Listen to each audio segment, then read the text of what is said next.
2019 automatic low mileage 22,000 kilometre ஓடி இருக்கு. Price 32 lakhs. ஒரே ஒரு மைனஸ் செகண்ட் ஓனர். 30 lakhs வரை லோன் எலிஜிபிள் இருக்கு. வெஹிக்கிள் பார்த்துட்டு பெஸ்ட் ஆஃபர் கொடுங்க, பெஸ்ட்டாக பண்ணி தரேன். Fortuner sir, Toyota Fortuner 2019 model.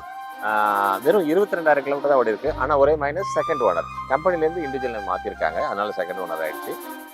மற்றபடி வெல் மெயின்டெனன்ஸ், ரொம்ப அழகாக இருக்கும் வண்டி, கிரே கலர்ஸு. மைலேஜ் ரொம்ப லோ மைலேஜுங்கிறதுனால புதுசு கிட்டத்தட்ட 48-49 வருது. இப்போ வெறும் 32 lakhs ஃபைனல் பண்ணியிருக்காங்க. ஸ்லைட் ரெகஷன் ப்ரைஸ் தான். 30 lakhs வரை லோன் எலிஜிபிள் இருக்குது உங்களுக்கு. இப்போ ப்ரொஃபைல் நல்லா இருந்தால் 30 lakhs வரை லோன் கிடைக்கும். ப்ரைஸ் 32 சொல்லியிருக்காங்க. ரெகஷன் ப்ரைஸ் பார்த்துட்டு பெஸ்ட் ஆஃபர் பண்ணுங்கள், பெஸ்ட்டாக பண்ணிக்கலாம்.